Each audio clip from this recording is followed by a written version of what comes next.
Hare Krishna. Welcome everyone to the Sunday morning session on Science of Self-Realization. Before we begin our session, let's offer our prayers to Srila Prabhupada and Lord Krishna. Nama Om Vishnu Padaya Krishna Preshtaya Bhutale Srimate Bhaktivedanta Swami Prabhupada.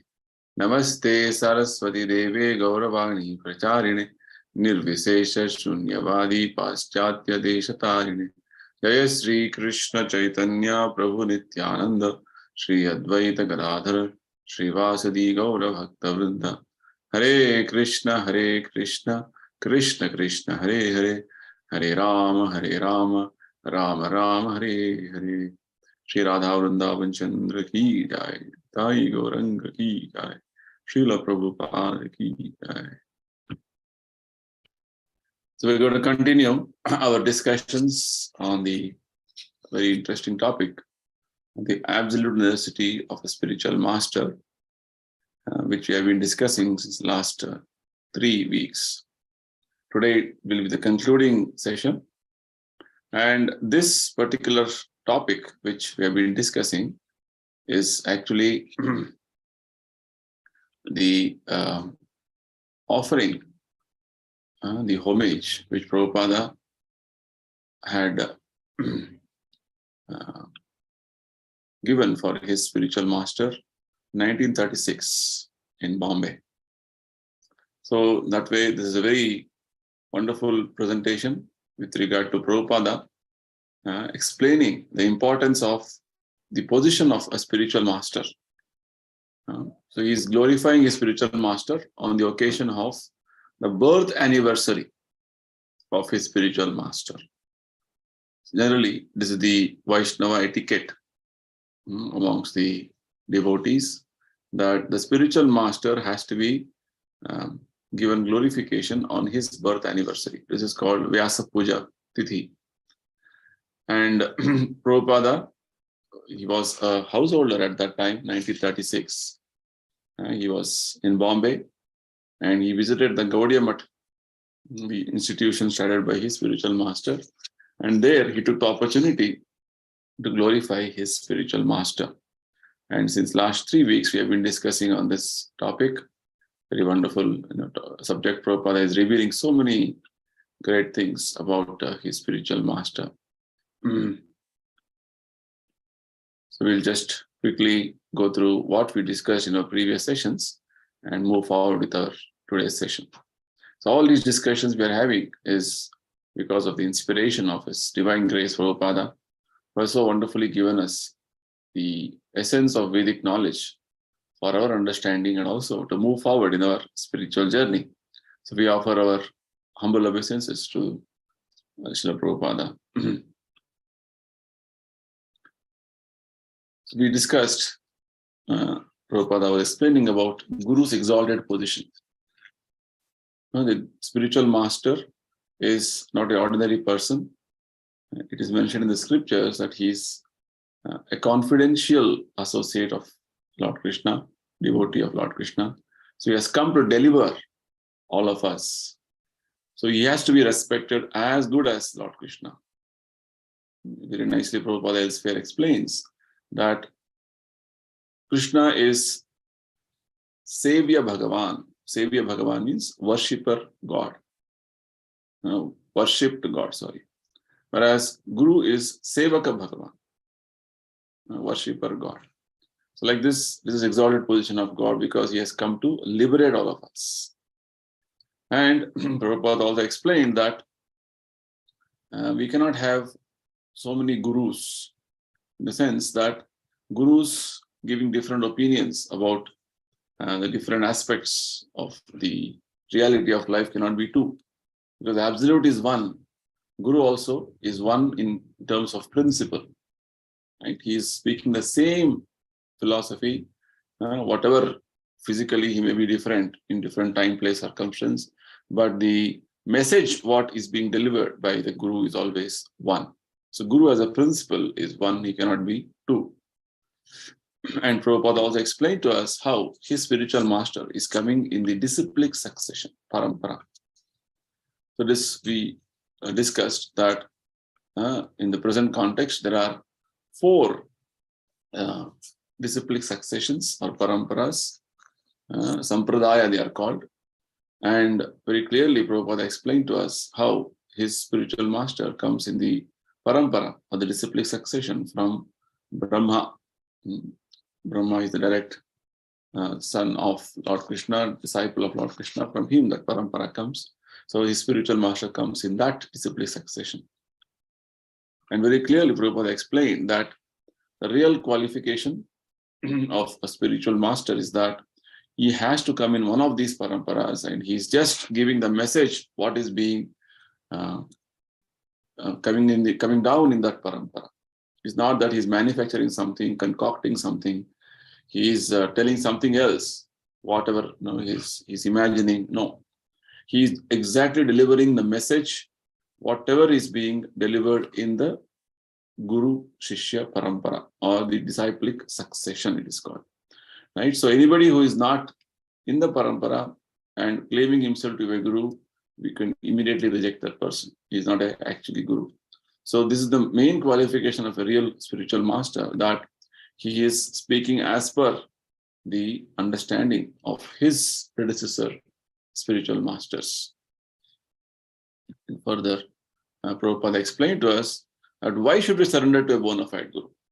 Because in the present context, our sense perception and our limitation with our conditioned life makes us vulnerable to be in this material world without any proper understanding of things around us. Prabhupada said we have 4 shortcomings, all of us. We commit mistakes, we have imperfect senses, we are illusioned, and we have cheating propensity. So with all these anomalies within us, understanding about the absolute realm, absolute truth is beyond our perception. It's called achintya, inconceivable. So in order to know what is the reality, what is the real spiritual knowledge, we have to surrender to a bona fide spiritual master. In this context, Prabhupada explained to us what is that was the main prevalent aspect in the Vedic civilization. The whole Vedic civilization was based on this spiritual understanding that we are spirit, soul, we are not this body, and all the entire way of working was based on this understanding. Whereas the modern civilization is lacking this aspect of spirit, soul, and spiritual progress and spiritual journey. They're all concerned about bodily comforts, bodily enjoyment, and such things. So this is the reason why people are not taking interest in spiritual life or spiritual understanding. They're all more and more inclined towards bodily comforts and bodily way of sense gratification. So this brings us to the very important aspect of Prabhupada's presentation with regard to what is the real need of the spirit soul. We as spirit soul, we have a spiritual need. Prabhupada gave the example of how a fish in the water is very happy in that environment of water, because that is the natural atmosphere, natural situation for the fish. The same fish, when it is out of water, it is unnatural for it, foreign for it. Similarly, we as spirit souls, we have spiritual requirement. Our soul has spiritual requirement, and that is what we have to understand as food for the soul, which means the soul requires spiritual activities, spiritual engagement. Then the soul is actually happy. Otherwise, whatever material advancement we do, material gratification we want to do, it will never make us happy. Always we are dissatisfied, frustrated, bewildered, Prabhupada explained.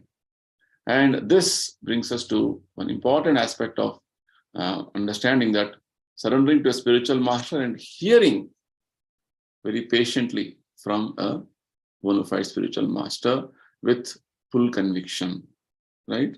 Otherwise, we will simply hear like any other subject matter, what we are hearing in the mundane world. It will not help us. We have to hear with full faith, with full sincerity, with full seriousness. That's what it means, with full conviction.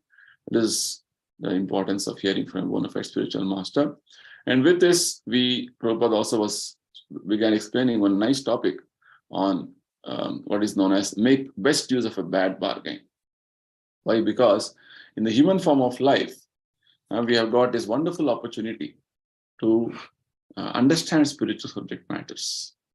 So if you don't use this opportunity and simply spend it for sense gratification, then it is like we are wasting our human form of life.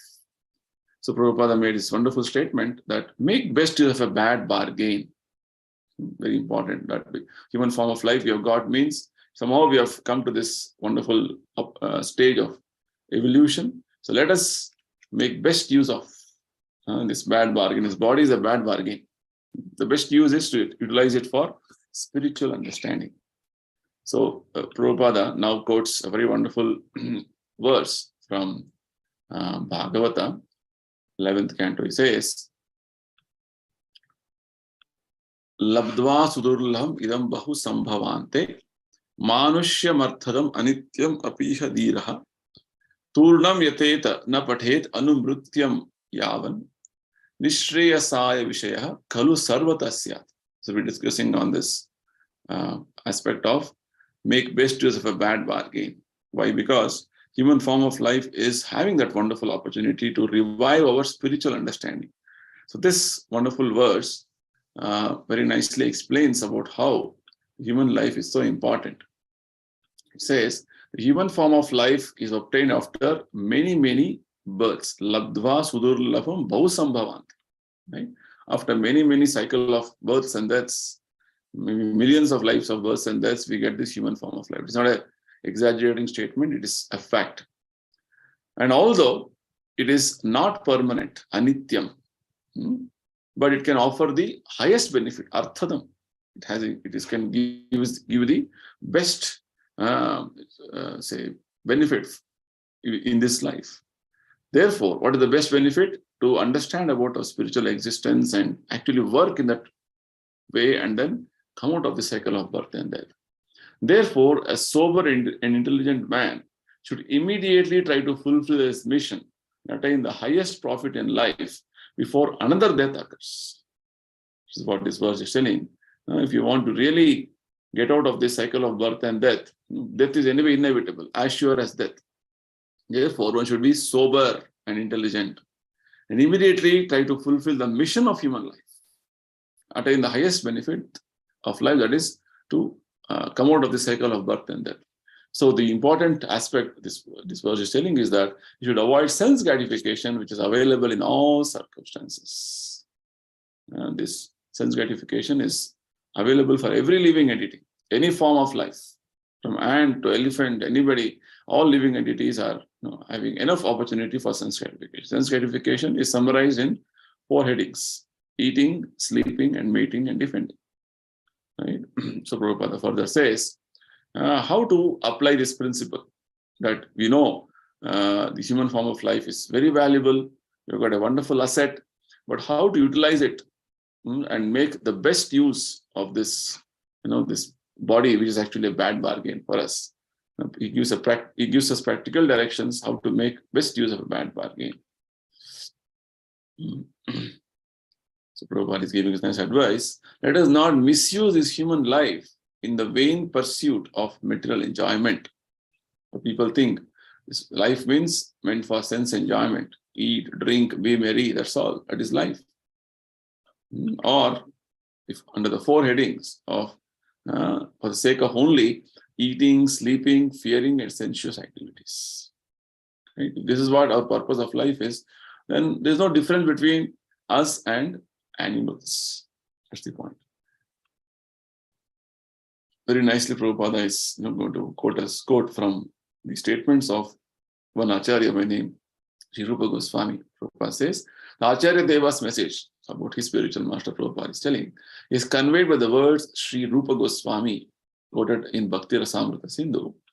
It says, Anasaktasya Vishayan Yatharham Upayunjataha Nirbandha Krishna Sambandhe Yukta Vairagyam Uchchate Prapanchikataya Buddhya Hari Sambandhi Vastunaha Mumukshubihi Parityago Vairagyam Falgu Katyate. What does it mean? It means one is said to be situated in the fully renounced order of life if he lives in accordance with Krishna consciousness. He should be without attachment for sense gratification and should accept only what is necessary for the upkeep of the body. This is a very wonderful principle which is given by Srila Prabhupada through the teachings of Acharyas. How to make the best use of a bad body, the practical direction. This body should not be used for sense gratification unnecessarily. Whatever necessary things are required to maintain the body, that is not called sense gratification. That is anyway need to go on with our life. But overly doing anything with regard to meeting the senses demands is what is known as sense gratification. So here, the principle which Prabhupada says is that anything which we see around us is all creation of Krishna.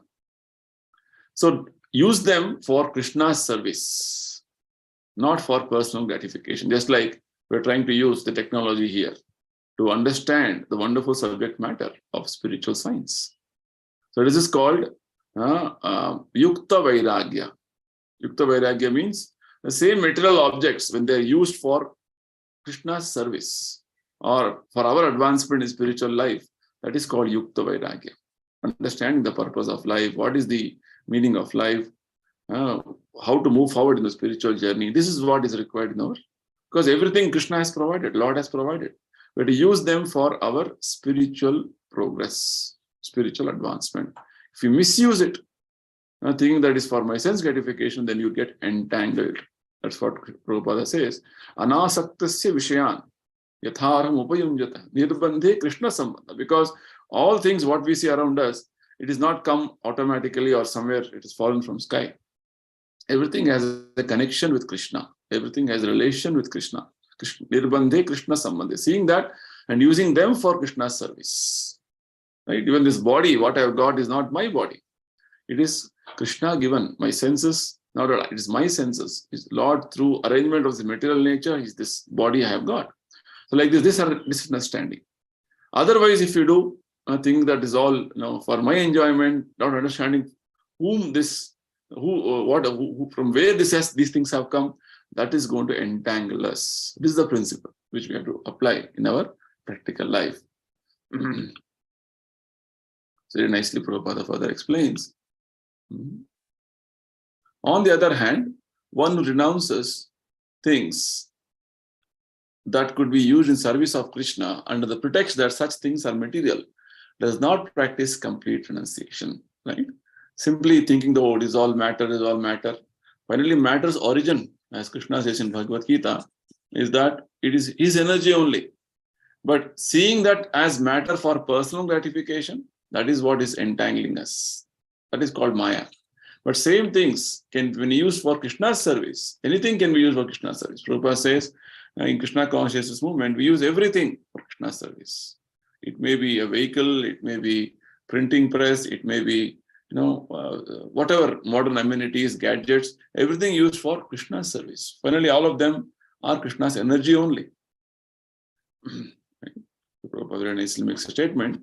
The purport of these slokas, which we just now read, can only be realized by fully developing the rational portion of our life, not the animal portion. Right? Animal portion meaning, if you are only interested in eating, sleeping, mating, defending, that is called animal portion. Rationality means you start thinking about the actual existence, our real existence, what is the purpose of life, what is the meaning of life. This is called rationality aspect of our life.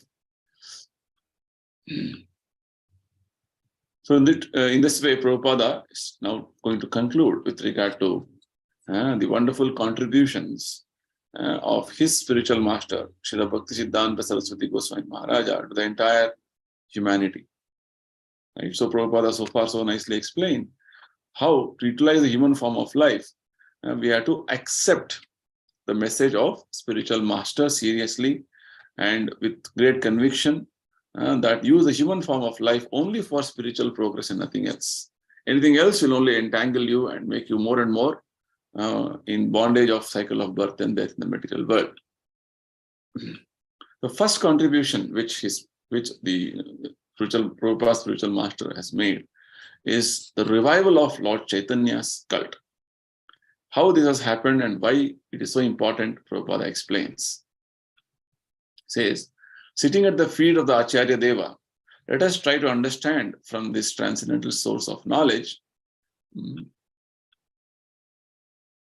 what we are, what is this universe, what is God, and what is our relationship with Him. This is what a spiritual master is going to guide us in our journey of spiritual life. Because mostly people are ignorant, they are these bodies. But actually we are spirit souls. What is this world around us? It is just created like that. There is no reason, simply by nature it is created. It is wrong. Behind nature there is God, there is Krishna. And this universe has a specific purpose. It is giving us an opportunity to revive our forgotten consciousness of God. Right? So this creation is having a purpose, it has a plan, it is run by under the direction of God.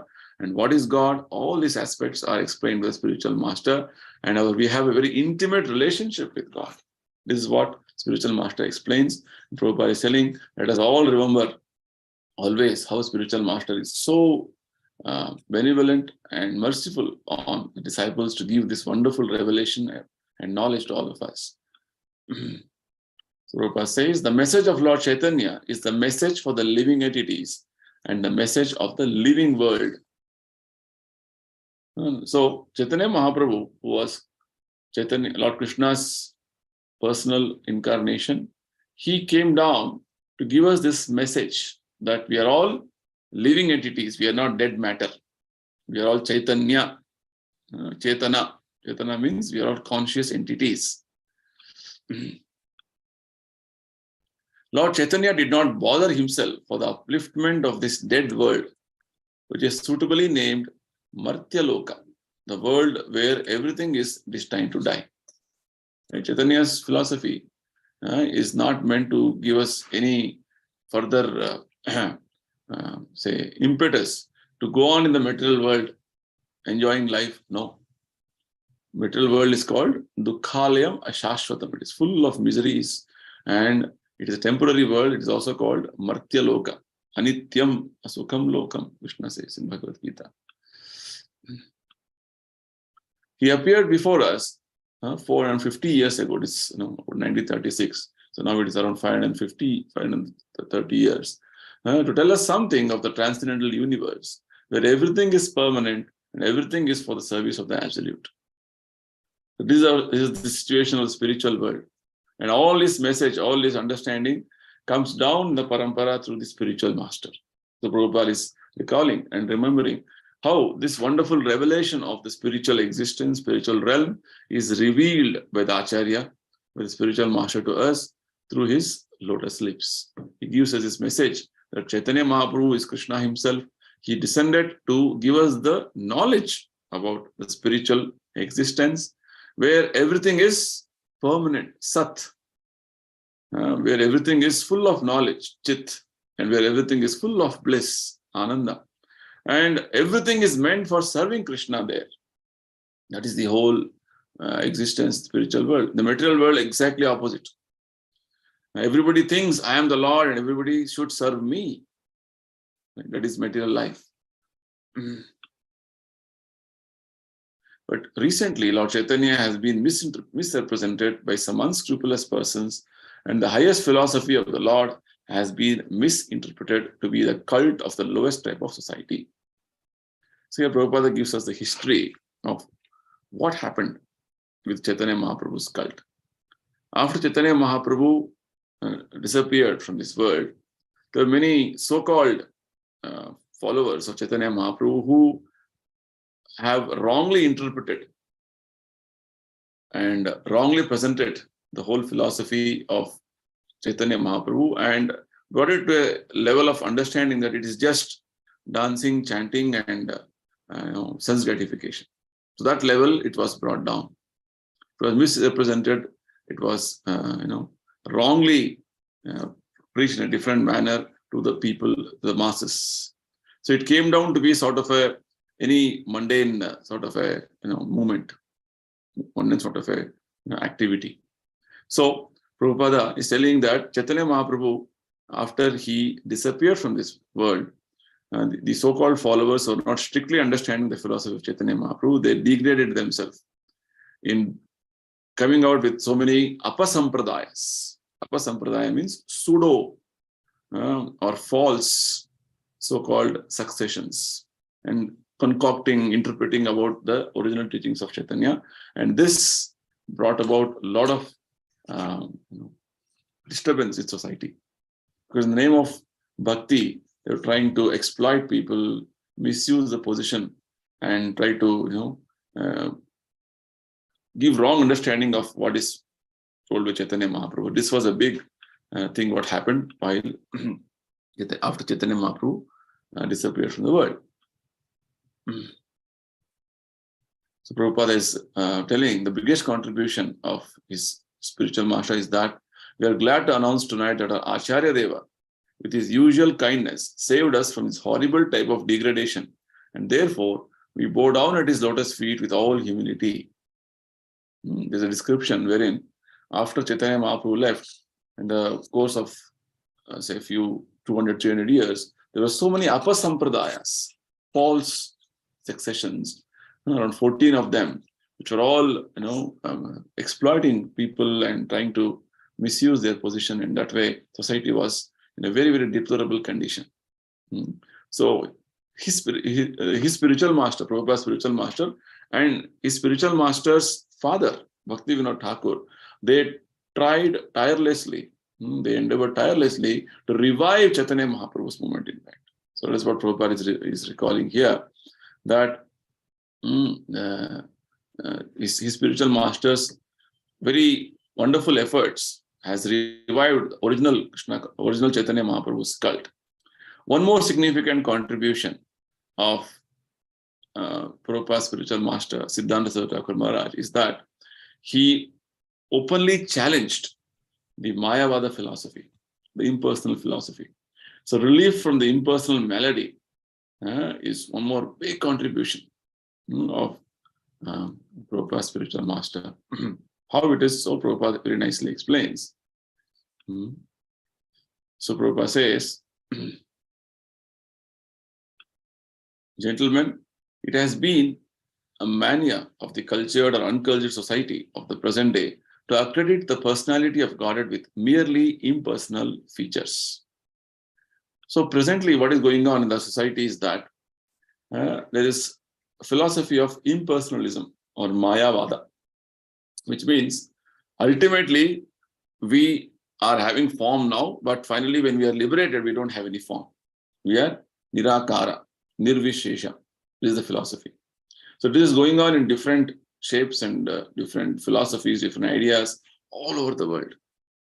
This is called Nirvisheshavada and Shunyavada, impersonalism and voidism, right? So this is very much prevalent even now, but Prabhupada's spiritual master took a very bold step to challenge these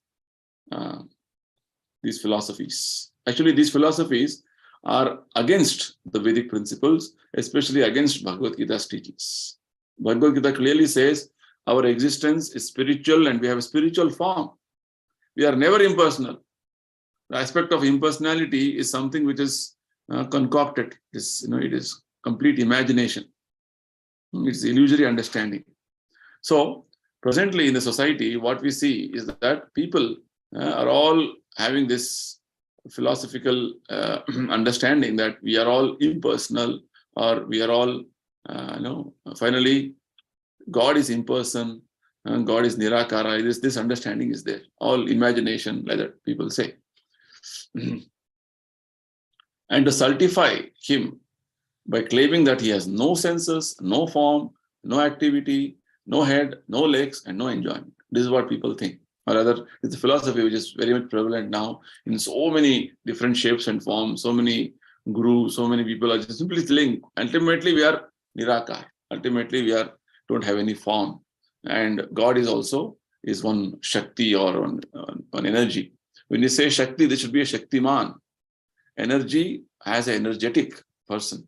This they miss out. So they are simply, imagining that ultimately we don't have any senses, no form, no activity, no head, no legs, no enjoyment, this way.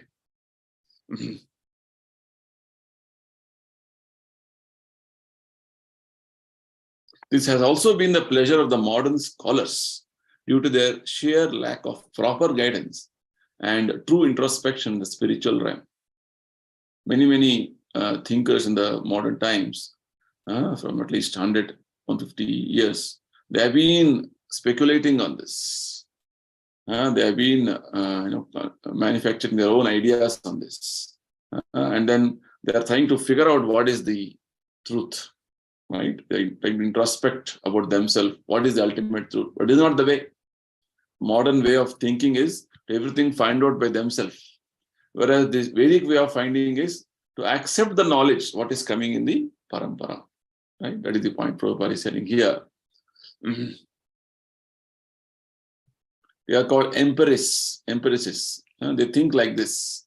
All the enjoyable things should be monopolized by the human society or by a particular class only. And the impersonal God should be a mere order supplier for their whimsical fits. Right? They say God is impersonal, is a Shakti, is not having any form. He can only be supplying whatever required for us. Right? And we go on enjoying this life. It's a very wrong understanding, wrong theory, wrong philosophy. Finally, if you carefully analyze, we have a form, our father has a form. Because of father having a form, I got a form. Similarly, his father also has a form. That is, if you go back, finally, God, Lord Krishna, has a form. That is the ultimate understanding. So whereas the impersonalists openly deny, openly negate this understanding that we are impersonal finally. We are not impersonal. We are not, we are not simply light. Right? We are not simply some energy. We are entities having personal features. Personality is aspect of our existence. We are happy that we have been relieved of this horrible type of malady by the mercy of His divine grace, Paramahamsa Parivajaka Acharya, Bhakti Siddhanta Saraswati Goswami Maharaj. So Prabhupada is, offering his respects in terms of the knowledge of how to separate impersonalism from personalism, and this wonderful revelation is made by his spiritual master. That's what Prabhupada is now very nicely revealing this aspect. He's telling this aspect. He is our eye-opener, our eternal father, our eternal preceptor, and our eternal guide. This is the way any disciple should offer his respects to his bona fide spiritual master. Right? Spiritual master is an eye-opener because we are always in dense darkness. We don't know what is the purpose of life, what is the goal of life. We are entangled in so many so-called philosophical understandings. And he is the eternal father. Father is always caring. Father is always trying to maintain us. And spiritual master tries to maintain our spiritual understanding always. He is eternal preceptor, eternal guide. Right? This is the way we're supposed to offer our respects to one of our spiritual master. Let us therefore bow down at his lotus feet on this auspicious day. Right, Prabhupada is requesting all the assembled presence of the devotees there to offer our respects in this way to Acharya. Gentlemen, although we are like ignorant children in the knowledge of the transcendence, still His divine grace, my Gurudeva, has kindled a small fire within us to dissipate the invincible darkness of empirical knowledge. This is the greatest contribution which Prabhupada's spiritual master has done. When you awaken the real transcendental knowledge, real spiritual understanding that I am spirit, soul, I am part and parcel of Krishna. Krishna has his abode, and all of us actually belong to that abode, and all of us are spiritual entities eternally living in the spiritual world. Is a revelation. Right? This much understanding is going to take away all our so-called speculations and so-called wrong philosophies which are very prevalent in the present day society.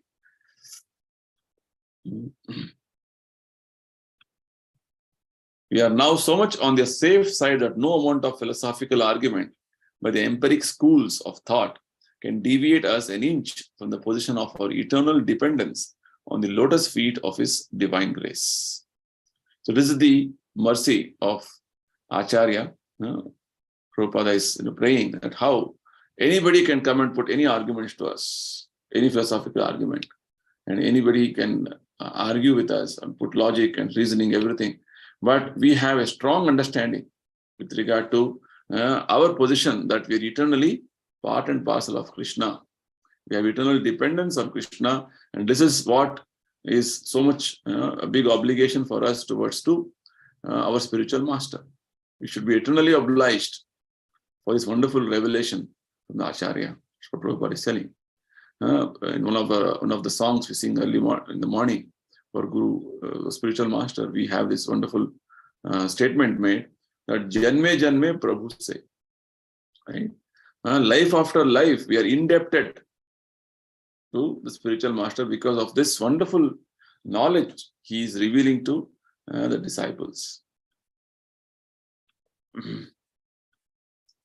Furthermore, we are prepared to challenge the most erudite scholars of the Mayavada school and prove that the personality of God and his transcendental sports in Goloka alone constitute the sublime information of the Vedas. So Mayavada philosophy ultimately says that everything is zero, everything is shunya, or everything is impersonal, right? Whereas the understanding coming in the paramparas, the sampradayas coming from Lord Krishna, they never say this. They always give us a wonderful information of the spiritual realm, right? The Vedic scriptures are giving this understanding. So this is the great contribution of his spiritual master. One contribution is that he has revived the Chaitanya Mahaprabhu's cult so wonderfully in the present context that again, the wonderful glory of the spirit soul, which is supposed to be going back to spiritual world and eternally associated with Krishna, is again revived through Chaitanya Mahaprabhu's teachings, which had been degraded in so many other ways. And secondly, Prabhupada's spiritual master has very nicely explained how we as spirit souls, we are not impersonal, we are all personal entities, we are connected to Krishna. Our place is actually in spiritual world, Goloka Vrindavana. Right now we have come here and misusing our independence, what we have, and entangling ourselves in the spiritual world, in the material world, sorry. So basically, the reality of life has to be understood in this way, not simply concocting about life and going on like this in cycle of birth and death. This is the purpose of offering our homage to a spiritual master. Very nicely, Prabhupada is bringing out these points. So Prabhupada now brings in the wonderful aspect of, this is the secret of Sri Vyasa Puja. Vyasa Puja means the homage and the glorification which the disciple has to offer to the spiritual master. What is the secret of Vyasa Puja? Vyasa Puja, this word has come, we have understood in the previous sessions, that the spiritual master is, during his birth anniversary, the disciples offer their glorification to Guru, and this is called Vyasa Puja. Why? Because spiritual master is the living representative of Vyasadeva, who is actually incarnation of Krishna himself. So Prabhupada now gives some quotes from the scriptures. In the Chandogya Upanishad, it is mentioned how the wonderful aspects of the spiritual realm, what is there, it is all revealed by spiritual master, right? Vedas confirm this. Vedas are not talking about impersonalism or that voidism. No. There's a statement in the Upanishad, it is said, Shama Chavalam Prapadde, Chavalak Chamam Prapadde. For receiving the mercy of Krishna, I surrender unto his energy, Radha, and for receiving the mercy of his energy, I surrender unto Krishna. Which means the existence in spiritual realm is personality. Radha Krishna, right? So Upanishad is telling, you have to surrender to Radha Krishna to receive their mercy. Hare Krishna mantra is meant to chant and receive the mercy of Radha Krishna.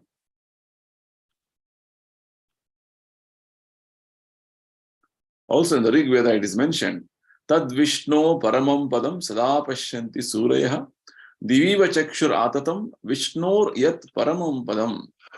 The lotus feet of Lord Vishnu are the supreme objective of all the demigods. These lotus feet of the Lord are so enlightening as the sun in the sky. When you say lotus feet, the personality, It's not impersonal. So very clearly, the Rig Veda is telling that Vishnu Paramam Padam. Vishnu Pada is the Param. Parama means, so very objective. And this is worshipped by all the Surayaha. All demigods are worshipping the lotus feet of Lord Vishnu. So it is said the lotus feet of Lord Vishnu are as enlightening as the sun in the sky. And that is what all the devotees are seeking. So when you say feet, lotus feet, when you say personality, it's not talking about any impersonal light or energy. The plain truth so vividly explained in the Gita, which is the central lesson of the Vedas, is not understood or even suspected by the most powerful scholars of the empiric schools. So very nicely Prabhupada is telling here, this plain truth is what Bhagavad Gita is explaining to us, that we are spiritual personalities. The supreme spiritual personality, Krishna in Goloka Vrindavana. And this is what Gita is actually the essence of all the Vedas and Upanishads. This simple aspect is not understood by the most powerful scholars of empiric schools. In fact, Chaitanya Mahaprabhu, he descended to defeat this Mayavada understanding. The image which is in this presentation, or in this slide specifically, to tell you how Chaitanya Mahaprabhu, when he went to Varanasi, Banaras, he met Mayavadi sannyasis there, and he had a wonderful conversation with them. And they all were convinced with the teachings of Bhagavad Gita and Bhagavatam, so nicely presented by Chaitanya Mahaprabhu, that all of them converted into Vaishnavas. Mayavadi means one who thinks that finally everything is nirakara, impersonal, there is no personality. But the way Chaitanya Mahaprabhu explained the Vedic literatures, presented the Upanishads in such a nice way, all of them got convinced. Mayavadis use the same Vedas and Upanishads and interpret in their own way. So Chaitanya Mahaprabhu very nicely presented the whole philosophy, such a wonderful way, personal philosophy. All of them, 60,000 Mayavadis, got converted into the Vaishnava understanding. This is the point Prabhupada is telling here. So herein lies the secret of Sri Vyasa Puja. What is the secret? The secret is that he is revealing us the knowledge, and also when we meditate on the transcendental pastimes of the absolute Godhead, we are proud to feel that we are his eternal servitors, and we become jubilant and dance with joy. The wonderful aspect Prabhupada is telling us here, that the spiritual master reveals the truths from spiritual realm, right? And we as disciples start meditating on the truth revealed by spiritual masters, the reality of our spiritual existence. Just meditating on them and contemplating on them is going to revive our actual understanding. Right now, we are all in the material world struggling hard for existence. We are all thinking, I am this body and this bodily consciousness. We are all going on in this way. But when we realize that we are spirit souls, we belong to the spiritual world, then our existence is eternal, our existence is permanent. These are some things which are great revelations. And we belong to spiritual world where we can eternally enjoy life with Lord Krishna, where is eternal servitors. This brings us to the platform of eternal bliss, spiritual bliss. And we can always, so sukham kartum abhyam, as Krishna says in Bhagavad Gita, we can always be in a happy situation. Material world means always in a distressful situation.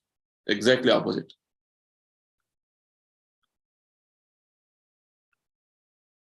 All glory to my divine master, for it is he who has out of his unceasing flow of mercy stirred up within us such a movement of eternal existence. Let us bow down at his lotus feet. So nicely Prabhupada is offering his respect to his spiritual master. The spiritual master is going to awaken, as Prabhupada is using the word, stirred up by the flow of mercy, unceasing flow of mercy. He has stirred up within us, going to create a revolution of thinking, in our consciousness, right? We are not this body, we are spirit, soul, we are eternally existing. This understanding comes in. And our whole way of working changes, our whole perception, our whole paradigm of life changes. It is the wonderful secret of Vyasa Puja, that whenever we get opportunity, we should glorify spiritual master in this way, because only by his mercy, our whole way of thinking, our whole way of paradigm of life has changed. Otherwise, we'll be in constant ignorance, think that I am this body and die like this. And again, one more body like this. We've been going on millions of lives.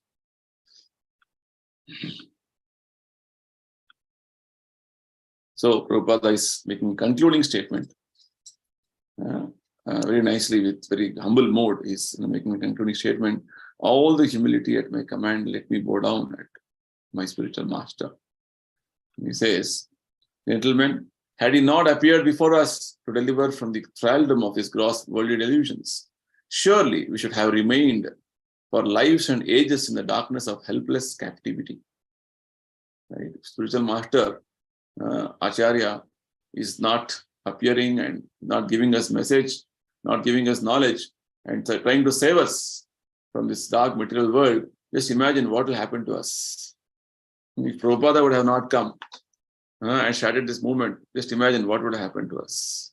So likewise, everybody should feel so much obliged, so much indebted to the spiritual master, because he is bringing that wonderful knowledge from spiritual realm and trying to deliver us from this material world. He's trying to deliver us to spiritual world, to have eternal association with Krishna, which is actually our situation. Otherwise, we are engrossed in this, as Prabhupada says, gross worldly delusion. And like this, life after life, many millions of lives will live in darkness of helpless captivity. Very wonderfully, Prabhupada is writing so nicely. Had he not appeared before us, we would not have been able to understand the eternal truth of the sublime teaching of Lord Chaitanya. Right? So, Chaitanya Mahaprabhu's teachings and his wonderful movement, all these things, all his truths are revealed only by this spiritual master, Acharya. Had he not appeared before us, we would not have been able to know the significance of the first sloka of the Brahma Samhita. Prabhupada is telling how only by spiritual master's mercy we can know about eternal truths, we can know about Lord Chaitanya, and all the wonderful truths revealed in the Vedic literatures, especially Brahma Samhita is a wonderful composition given by Lord Brahma himself about the truth of Krishna, existence of Krishna. It is mentioned, Ishvaraha Paramaha Krishnaha Sachidananda Vigraha Anadiradir Govindaha Sarva Karana Karanam. Krishna, who is known as Govinda, the supreme Godhead, he has an eternal, blissful spiritual body. He is the origin of all, he has no other origin, and he is the prime cause of all causes. It's a very wonderful statement by Lord Brahma, wherein he's clarifying, or rather he's affirming on the position of Krishna, that Krishna is the supreme Godhead, known as Govinda. And he has a Sachidananda Vigraha. Vigraha means he has a form, he has a personality, right? And he is the origin of all, he has no other origin. He is the cause of all causes, prime cause of all causes. Sarva Karana Karana. This truth, this is actually a definition of God. This revelation is only possible by the mercy of spiritual master. Like the spiritual master brings in the treasure of knowledge for us, reveals the truth, secrets to us about our existence and about spiritual existence. Personally, I have no hope for any direct service for the coming crores of births of the surgeon of my life. Prabhupada is very humbly mentioning how we have been going through so many millions of lives, birth after birth. Direct service to Krishna is impossible. Right? But I'm confident that someday or other I shall be delivered from this mire of delusion in which I am at present so deeply sunk. So, by taking shelter of spiritual master, one day we are sure that we'll be delivered from this dark material world. That is the mercy of spiritual master. Prabhupada is praying how spiritual master's position is so exalted that just taking shelter of spiritual master will relieve us from all the great bondage we are going through in the material world from many, many lifetimes. Therefore, let me with all my earnestness pray at the lotus feet of his divine master to allow me to suffer the lot for which I am destined due to my past misdoings. This is a very wonderful aspect with regard to a disciple or a practitioner should have. Because always in the material world, people think that my suffering is because of this reason, that reason, he caused me suffering, that person, blaming each other aspects in the world, other people in the world for my suffering. But a disciple or a devotee, a practitioner of Krishna consciousness, he takes responsibility on his shoulders. Right? He very always prays to the spiritual master and Krishna that let me suffer for the wrongdoings I have done in my previous lives. Right? Let me suffer, allow me to suffer the lot for which I am destined due to my past misdoings. And he's praying that let me have this power of recollection that I am nothing but a tiny servant of the Almighty Absolute Godhead, realized through the unflinching mercy of my divine master. Right? Let me suffer all the wrongdoings I have done, but the mercy of my spiritual master should always be bestowed upon me, because only by his mercy can I endure the suffering and also come out of this suffering of the material world. This is the way, very nicely, Prabhupada is wording and nicely presenting the whole subject matter so nicely. Let me therefore bow down at his lotus feet with all the humility at my command. This is exactly what Krishna says. Tadvidhi pranipatena pariprashnena sevaya.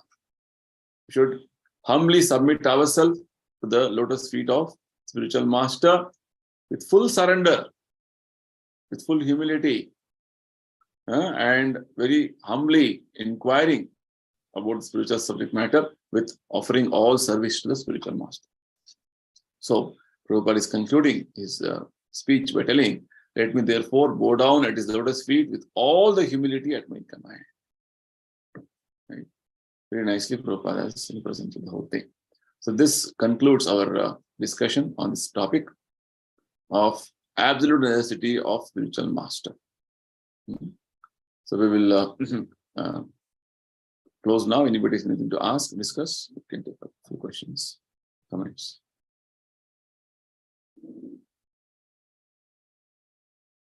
Okay. Looks like there are no questions. So we will close now and continue our discussion with a new topic next week.